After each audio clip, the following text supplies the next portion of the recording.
नमस्कार छात्रों, आप लोग को एक्स्ट्रा क्लासेस फॉर लॉ के यूट्यूब चैनल पर स्वागत है।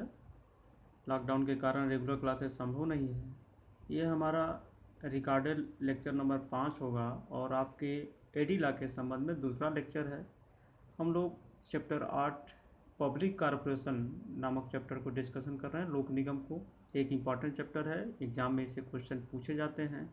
अभी तक उन्होंने इसके पहले वाले लेक्चर में डिस्कस किया था general introduction of public corporation, definition of public corporation और पब्लिक कॉरपोरेशन के लक्षण, कैरेक्टरिस्टिक्स ऑफ पब्लिक कॉरपोरेशन। इसमें हम लोगों ने देखा यह था कि पब्लिक कॉरपोरेशन एक सरकार की उपक्रम है, संस्था है, किंतु इसके कर्मचारियों को भारतीय संविधान के भाग 11 के अधीन सरकारी सेवक नहीं माने जाते, इसीलिए इन्हें कोई संरक्षण नहीं प्राप्त होता है। आज हम लोग देखेंगे क्लासिफिकेशन ऑफ पब्लिक कॉरपोरेशन, लोक निगम के प्रकार। बेसिकली लोक निगम 4 प्रकार का होता है। पहला है कॉमर्शियल कॉरपोरेशन, वाणिज्यिक निगम। वाणिज्यिक निगम बेसिकली सरकार का एक आर्थिक रूप से पैसा कमाने वाली संस्था होती है और इसका मेन काम है सरकार को आर्थिक सहयोग प्रदान करना।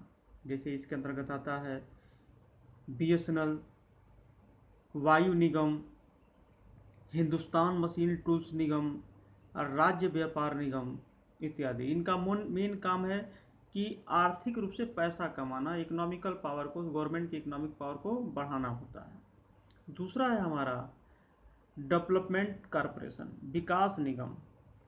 इस प्रकार के निगमों का चूँकि गवर्नमेंट स्थापना करती है विकास कार्यों के लिए, देश में और राज्य में विकास कार्य करने के लिए, अतः ऐसे निगमों के पास प्रारंभ में पैसा नहीं होती है, सरकार को पैसा देना होता है और सरकार जब इसे पैसा देती है तो इस प्रकार के निगम अपना कार्य करती हैं। जैसे एग्जाम्पल के तौर पर ओएनजीसी, खाद्य निगम, राष्ट्रीय लघु उद्योग निगम, नदी बोर्ड, भंडार निगम इत्यादि।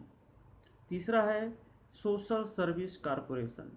इसे नाम से ही क्लियर है कि सामाजिक सेवा निगम, समाज में सेवा करने के लिए इस प्रकार के निगमों की स्थापना किया जाता है। इसका उद्देश्य फायदा कमाना नहीं होता है, परंतु लोगों को सामाजिक सेवा पहुंचाना होता है। इस प्रकार का निगम का उदाहरण है कर्मचारी राज्य बीमा निगम, अस्पताल, आवास, पुनर्वास इत्यादि। और लास्ट है फाइनेंस कॉरपोरेशन। इस प्रकार के निगम की उद्देश्य होता है कि जो लोग देश में या राज्य में बिजनेस कर रहे हैं, अगर उन्हें किसी प्रकार की पैसे की लोन की आवश्यकता है तो इस प्रकार का निगम उन्हें लोन प्रोवाइड करती है। इसके अंतर्गत आते हैं भारतीय रिजर्व बैंक, भारतीय राज्य बैंक, राज्य वित्तीय निगम, कृषक विकास निगम, राष्ट्रीय सहकारी विकास निगम इत्यादि तमाम हैं ये, जिनके द्वारा लोगों को लोन प्रदान किए जाते हैं। Thank you. आगे नेक्स्ट क्लास में हम लोग डिस्कस करेंगे।